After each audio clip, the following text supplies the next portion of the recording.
ચાલે અને વારી એનર્જી જેને એક સ્ટ્રોંગ નંબર્સ પોસ્ટ કર્યા છે ત્રિમાસિક ધોરણે આપણે જો નજર કરીએ તો ત્રિમાસિક ધોરણે કંપનીનો નફો 26% વધ્યો છે અને માર્જિનમાં પણ ઉછાળો છે. કંપની પર હવે પાસે 60,000 કરોડની ઓર્ડર બુક પણ છે. તો આ અંગે વધુ વાત કરવા આપણી સાથે જોડાયા છે વારી એનર્जीના फाइनेंसना ग्रुप हेड अभिषेक परीख. अभिषेक जी, बहुत स्वागत है आपका सीएनबीसी बाजार में और कॉन्ग्रेचुलेशंस, एक स्ट्रॉन्ग नंबर्स लेके आप ये क्वार्टर में आए हैं. और जो मैं पहले पूछना चाहूँगी आपको वो है कि ऑर्डर बुक 60,000 करोड़ पे it's a big order book. कैसे आप देख रहे हैं और यहाँ कैसे कॉम्पोजिशन है और आगे के एनी ऑर्डर्स इन पाइपलाइन भी है, मीन्स ऑन क्यू है क्या? सबसे पहले बहुत-बहुत धन्यवाद शो पे बुलाने के लिए।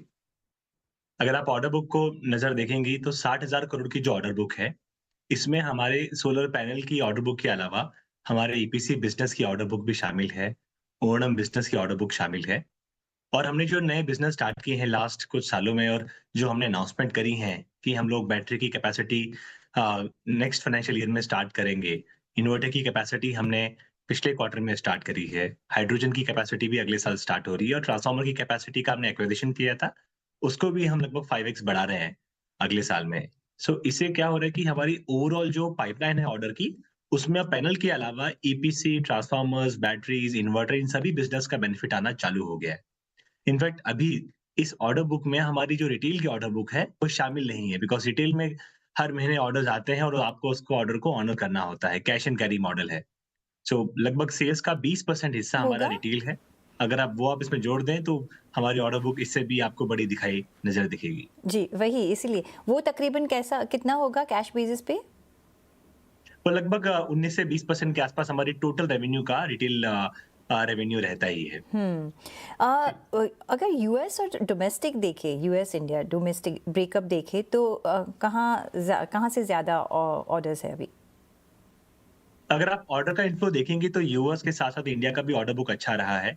पिछले क्वार्टर में हम लोगों को पा 5 गीगावाट प्लस के ऑर्डर्स मिले हैं। लगभग 2 गीगावाट प्लस के ऑर्डर्स यूएस के भी हैं और 2 गीगावाट प्लस ऑर्डर्स इंडिया के भी हैं। तो आप देख सकते हैं कि काफ़ी अच्छा मिक्स है यूएस ऑर्डर बुक का और इंडिया की ऑर्डर बुक का। हम्म एक आपने एक कैपेक्स भी आप कर रहे हैं गुजरात में चिखली के नज़दीक. ऑफ कोर्स वो सोलार मॉड्यूल में है. ये जो सोलार सेल फॉरे है कैसे आपको मार्जिन को बूस्ट कर सकता है? कितनी परसेंट आप बढ़ोतरी देख रहे हैं? कैसे आपके नंबर्स में वो कन्वर्ट हो सकता है?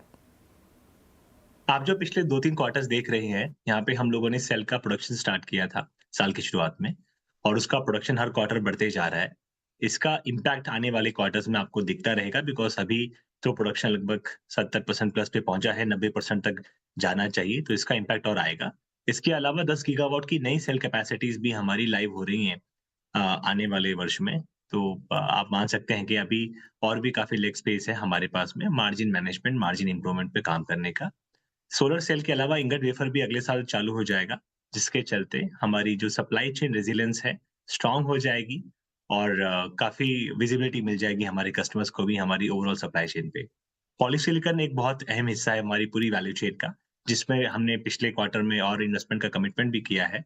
सो लगभग $30 मिलियन का हमने कमिटमेंट किया है एक ओमानी फैसिलिटी में, जहाँ से पॉलीसिलिकॉन भी बन पाएगा। तो आप देख सकती हैं कि वारी के पास आज पॉलीसिलिकॉन से लेकर के मॉड्यूल तक की तो पूरी सप्लाई चेन आ ही गई है। इसके अलावा हम लोग मैन्युफैक्चरिंग ऑफ बैटरी में काफ़ी काम कर रहे हैं। बैटरी में भी हम लोग पैक और सेल बनाने वाले हैं। अगले साल हमारी उसकी फैसिलिटी भी स्टार्ट हो जाएगी। अ, और बाकी इंगट वेफर तो सर्टेनली हम बता ही चुके हैं अगले साल स्टार्ट हो जाएगा। तो हमारा जो मकसद यही है कि हम वारी को सोलर हेवी कंपनी से एनर्जी ट्रांजिशन इनेबलर कैसे बनाएँ और उस पे हम पिछले कई सालों से काम कर रहे हैं और आने वाले समय में भी हम लोग काम करते रहेंगे। तो अभिषेक, आपने कहा 2-3 और मॉड्यूल्स है जो आप उसमें काम करेंगे. वो एक स्टैंड अलोन दूसरी आप कैपेसिटी बिल्डअप करेंगे कि अपने करंट प्रोजेक्ट्स में, करंट फैसिलिटीज़ में ही करेंगे? अब जो सोलर पैनल की नई कैपेसिटीज़ और आनी बाकी हैं, हमारी 28 गीगावाट प्लस की कैपेसिटी कमिटेड है, जिसमें 23 गीगावाट प्लस ऑलरेडी लाइव हो चुकी है। तो जो 5 गीगावाट और कैपेसिटीज़ ऐड होनी है, वो हमारी एक्जिस्टिंग फैसिलिटीज़ में ही हम लोग और एक्सपेंशन कर रहे हैं। जिसमें हमारी सब्सिडरी की एक्सपेंशन है इंडिया की और यूएस की, और दोनों शामिल है। हाँ, दूसरा जो एक आपका इन्वर्टर बिजनेस है, उसके अगर उसके ऊपर अगर ध्यान दें, तो वो एक स्ट्रॉन्ग प्रॉफिट जनरेटिंग एवेन्यू रहा है आपके लिए एंड कैश फ्लो भी देता है।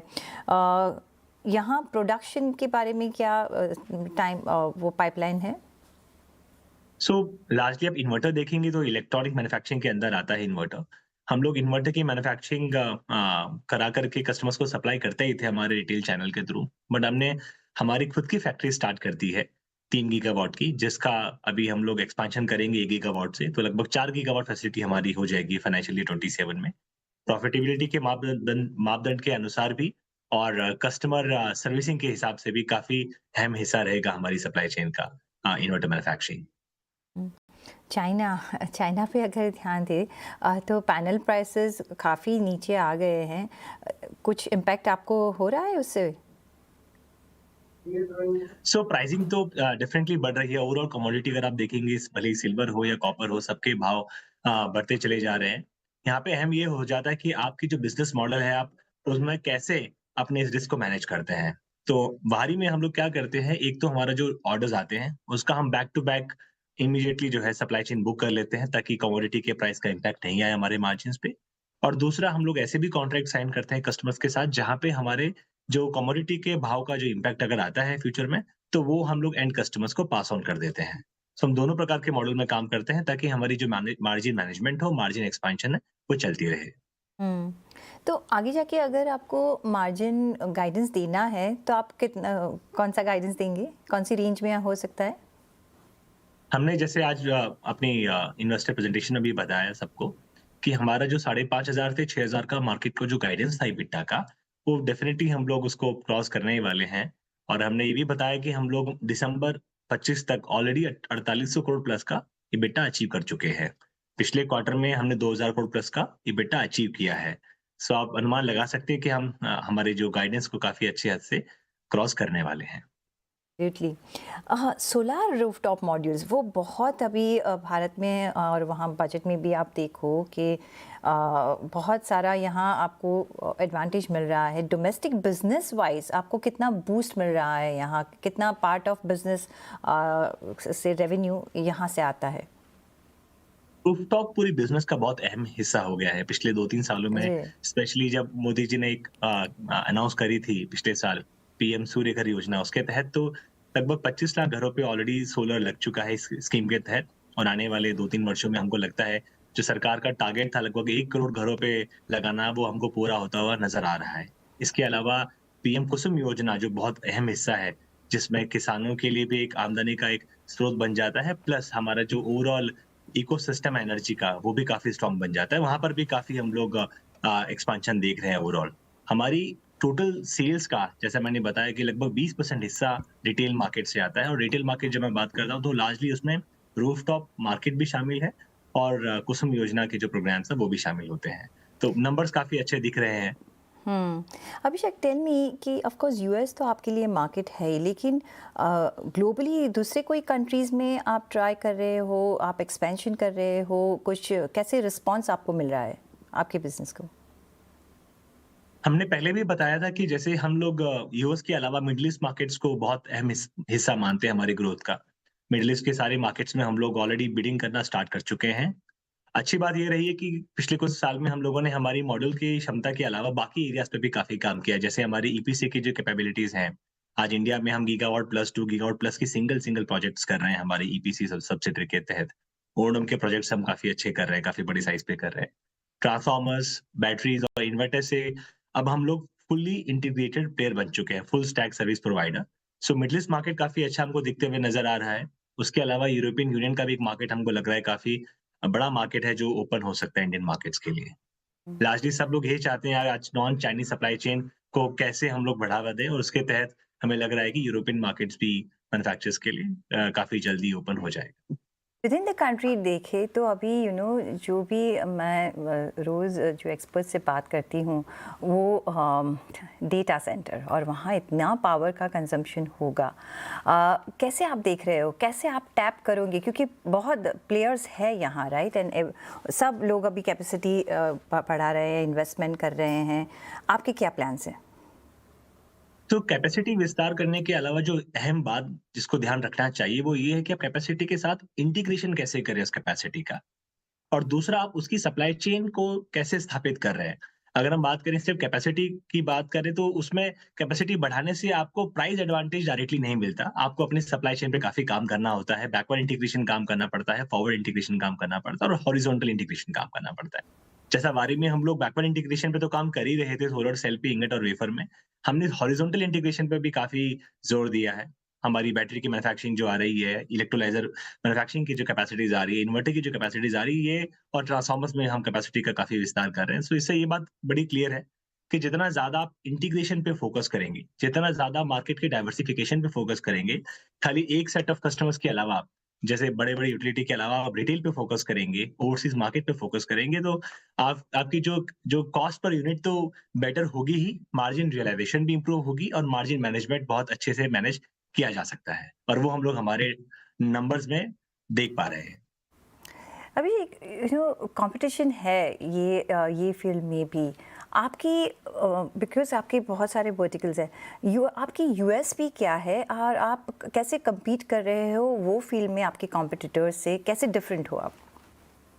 तो यहाँ पे लगभग 5 बातें देखने लायक हैं। सबसे ज़रूरी और सबसे अहम बात, समय पे एग्ज़ीक्यूशन करना, प्रोजेक्ट के जो टाइमलाइन्स कमिट करी हैं उसके दौरान और उसके पहले अगर आप प्रोजेक्ट को लगा देते हैं, तो आपको काफ़ी बड़ा एक एडवांटेज मिल जाता है। दूसरा एडवांटेज यहाँ मिलता है आपको इंटीग्रेशन का, कि आप एक प्रोडक्ट के अलावा उसके बैकवर्ड इंटीग्रेशन और हॉरिजॉन्टल पे जितना ज़्यादा काम करेंगे, उतनी ज़्यादा आपकी जो कस्टमर की लॉन्जेविटी है, स्टिकीनेस है, वो बढ़ती जाएगी। उस पे हम डेफिनिटली काम कर रहे हैं। तीसरा, कस्टमर का जो डाइवर्सिफिकेशन है, भारत के अलावा दूसरे देशों में भी हम लोग काफ़ी काम कर रहे हैं। हमने हमारी लोकल कैपेसिटी यूएस में भी काफ़ी बढ़ा दी है। उसके तहत हमें काफ़ी इज़ाफ़ा मिल रहा है, बेनिफिट मिल रहा है। चौथा, हमारी सप्लाई चेन पे हम कंसिस्टेंटली काम कर रहे हैं मैडम। अगर आप देखेंगे कि हमारी सप्लाई चेन आज सिर्फ इंडिया में ही एस्टैब्लिश नहीं है, इसके अलावा हम लोगों ने ओमान की कंपनी में भी निवेश करने का डिसीजन लिया है लास्ट क्वार्टर में। उससे हमारी जो सप्लाई चेन है, ग्लोबल सप्लाई चेन में तब्दील हो जाएगी। और पाँचवाँ, हम लोग हमारे प्रोडक्ट पोर्टफोलियो पे और कस्टमर सर्विस पे काफ़ी फोकस करते हैं। सो प्रोडक्ट सप्लाई के अलावा सर्विस सप्लाई एक अहम हिस्सा है हमारे पूरे बिज़नेस का और आने वाले वर्षों में आप देखेंगी कि पैनल और बाकी प्रोडक्ट सप्लाई के अलावा सर्विस रेवेन्यू काफ़ी बढ़ता हुआ नज़र आएगा, बिकॉज़ हमारा जो काफ़ी बड़ा हिस्सा है रेवेन्यू का, वो सर्विसेज़ से भी ऑलरेडी आना चालू हो गया है। इस क्वार्टर के नतीजों में आप देखेंगे कि 10% प्लस हमारा प्योर प्ले ईपीसी सर्विस का रेवेन्यू है और उसकी भी कैपेसिटीज़ हम लोग लगातार बढ़ाते जा रहे हैं। जी अभिषेक, और अभी बजट अराउंड द कॉर्नर है। क्या आपकी कुछ एक्सपेक्टेशन है, इंडस्ट्री की कुछ एक्सपेक्टेशन है, क्या आप देखना चाहोगे?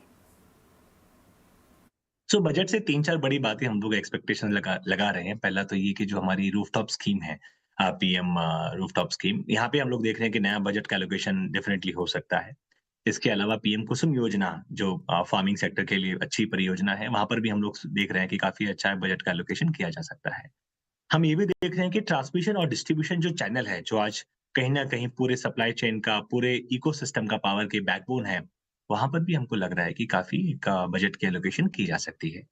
मेक इन इंडिया पे सरकार लगातार पिछले 10 वर्षों से सपोर्ट करती रही है और हमारा अनुमान ये है कि आने वाले वर्षों में भी इस पे काम किया जाएगा। हमारी अनुमान ये है कि जो जैसे सोलर सेक्टर में सरकार ने ईएलएमएम 1 लगाया, उसके बाद सोलर सेल में ईएलएमएम 2 लगाया और इंगट वेफर के लिए ईएलएमएम 3 लगाया। इसी प्रकार से इन्वर्टर मैन्युफैक्चरिंग पे भी हमें लगता है कि ईएलएमएम आ सकता है। हो सकता है बाकी जो बैटरी और अदर प्रोडक्ट्स हैं, यहाँ पर भी सरकार ईएलएमएम की बात कर सकती है। तो मेक इन इंडिया पे हम लोग काफ़ी एक्सपेक्टेशंस लगा के बैठे हैं कि किस प्रकार से इस बजट में उसके बारे में या इस बजट के बाद भी उस पे कैसे काम किया जाता है। अभिषेक, चलिए ऑन दैट नोट और ऑल पॉजिटिव नोट्स और अच्छे नंबर्स और बिग प्लान्स के लिए ऑल द वेरी बेस्ट और कॉन्ग्रेचुलेशंस टू। और हम देखेंगे कि बजट में आपको क्या क्या मिलता है, देखते हैं। लेकिन बहुत शुक्रिया आपका हमारे साथ जुड़ने के लिए। बहुत बहुत धन्यवाद, थैंक यू।